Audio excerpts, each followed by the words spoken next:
നടൻ വിജയ് രാഷ്ട്രീയത്തിലേക്കെന്ന് സൂചന. വിജയ് മക്കൾ ഇയക്കം രാഷ്ട്രീയ പാർട്ടിയായേക്കും. 1 മാസത്തിനുള്ളിൽ പാർട്ടി രജിസ്റ്റർ ചെയ്തേക്കും. പാർലമെന്റ് തെരഞ്ഞെടുപ്പിൽ പാർട്ടി മത്സരരംഗത്തുണ്ടാകും എന്ന സൂചനയും പുറത്തുവരുന്നു.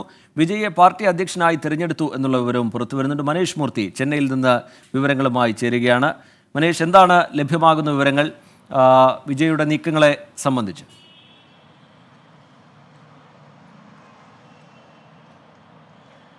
ശ്രീജിത്ത്, കഴിഞ്ഞ ദിവസം പനയൂരിലെ വിജയുടെ വസതിയിൽ വെച്ച് ഭാരവാഹികളുമായി അദ്ദേഹം കണ്ടിരുന്നു. ഒരു 3 മണിക്കൂർ നീണ്ട ചർച്ച ആ ഒരു ഘട്ടത്തിൽ നടക്കുകയും ചെയ്തിരുന്നു. ആ സമയത്താണ് വിജയെ പാർട്ടി അധ്യക്ഷനായി തിരഞ്ഞെടുത്തുകൊണ്ടുള്ള ഒരു കാര്യം ഈ വിജയ് മക്കൾ ഇയക്കത്തിൻ്റെ ഭാരവാഹികൾ അറിയിക്കുകയും അത് തത്വത്തിൽ അദ്ദേഹം അംഗീകരിച്ചു എന്ന് തന്നെയാണ് നമുക്ക് മനസ്സിലാക്കാൻ സാധിക്കുന്നത്. മാത്രമല്ല, അത് കഴിഞ്ഞതിന് ശേഷമുണ്ടായ ജനറൽ കൗൺസിൽ യോഗത്തിൽ ഇത് കൃത്യമായി തന്നെ വെക്കുകയും അത് പാസ്സാവുകയും ചെയ്തിട്ടുണ്ട് എന്ന സൂചനകളും നിലവിൽ പുറത്തു വരുന്നു. ഫെബ്രുവരി ആദ്യവാരം ഡൽഹിക്ക് പോകും. വിജയ് മക്കൾ ഇയക്കത്തിൻ്റെ ഭാരവാഹികൾ ഡൽഹിയിലേക്ക് പോകും. പാർട്ടി രജിസ്ട്രേഷനുമായി ബന്ധപ്പെട്ട കാര്യങ്ങൾ കാണാൻ പോവുക എന്നുള്ളതാണ് നമുക്ക് ഈ ഒരു ഘട്ടത്തിൽ നൽകാൻ കഴിയുന്ന ഒരു വിവരമെന്ന് പറയുന്നത്. ഏറെ കാലമായി വിജയുടെ രാഷ്ട്രീയ പ്രവേശനം സംബന്ധിച്ച ചർച്ചകളുണ്ട്.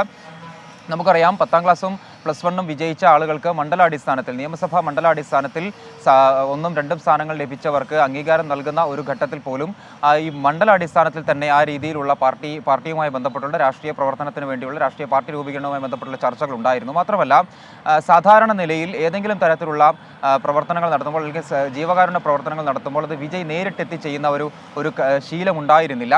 പക്ഷേ തൂത്തുക്കുടി തിരുനെൽവേലിയിലും പ്രളയവുമായി ബന്ധപ്പെട്ടുണ്ടായ ഈ പ്രവർത്തനങ്ങൾക്കെല്ലാം തന്നെ മുന്നിൽ നിന്ന് തന്നെയാണ് വിജയ് അത്തരം കാര്യങ്ങളെല്ലാം തന്നെ ചെയ്തത്. ഒരു രാഷ്ട്രീയ പാർട്ടി രൂപീകരിക്കുന്നതിലേക്കുള്ള ഒരു ചൂണ്ടുപലകയായി തന്നെയാണ് ഇതിനെയൊക്കെ ഈ നിരീക്ഷകർ കാണുന്നത്. എന്തായാലും വിജയ് മക്കൾ ഇയക്കം ഒരു രാഷ്ട്രീയ പാർട്ടിയായി മാറുന്നു. അത് ഫെബ്രുവരി ആദ്യവാരത്തിൽ നിന്ന് ഇതുമായി ബന്ധപ്പെട്ടുള്ള നടപടിക്രമങ്ങൾ ഉണ്ടാകുമെന്നുള്ളതാണ് നമുക്ക് മനസ്സിലാക്കാൻ സാധിക്കുന്നത്. അങ്ങനെയെങ്കിൽ പാർലമെന്റ് തെരഞ്ഞെടുപ്പിൽ ജനറൽ കൗൺസിൽ യോഗത്തിന്റെ ഒരു കാര്യമായി പുറത്തു വന്ന, അവിടുത്തെ ഒരു ഏക അഭിപ്രായമായി പുറത്തു വന്ന മറ്റൊരു കാര്യം എന്ന് പറയുന്നത് പാർലമെന്റ് തെരഞ്ഞെടുപ്പിൽ വിജയ് മക്കൾ ഇയക്കം മത്സരിക്കണമെന്നുള്ളതായിരുന്നു. കഴിഞ്ഞ നിയമസഭാ തെരഞ്ഞെടുപ്പിലാണെങ്കിലും പഞ്ചായത്ത് തെരഞ്ഞെടുപ്പിലാണെങ്കിലും ഒക്കെ വിജയ് മക്കൾ ഇയക്കത്തിന്റെ സ്ഥാനാർത്ഥികളുണ്ടായിരുന്നു. മക്കൾ ഇയക്കത്തിന്റെ ഭാരവാഹികൾ തന്നെ സ്ഥാനാർത്ഥികളായി രംഗത്തുണ്ടായിരുന്നു.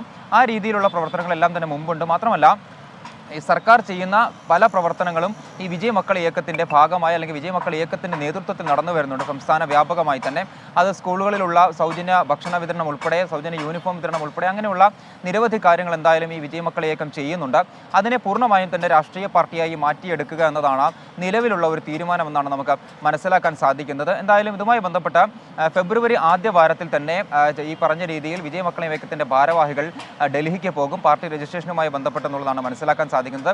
വിജയ് മക്കൾ ഇയക്കത്തിന്റെ നിലവിലുള്ള അധ്യക്ഷനായി തുടരുന്ന ബുസി ബാബു ജനറൽ സെക്രട്ടറിയാകും. പാർട്ടി രൂപീകരണവുമായി ബന്ധപ്പെട്ട് ജനറൽ സെക്രട്ടറിയായി മാറും. മാത്രമല്ല, ഖജാൻജിയും അദ്ദേഹം തന്നെ ആയിരിക്കുമെന്നുള്ള ഒരു സൂചനകളും എന്തായാലും നിലവിൽ വരുന്നു. വിജയ് മക്കൾ ഇയക്കം രാഷ്ട്രീയ പാർട്ടിയായി മാറുന്നു എന്നുള്ളത് തന്നെയാണ് നമുക്ക് ലഭിക്കുന്ന സൂചനകൾ. ശരി, മനേഷ് മൂർത്തി വിവരങ്ങൾ നൽകുകയായിരുന്നു ചെന്നൈയിൽ നിന്ന്.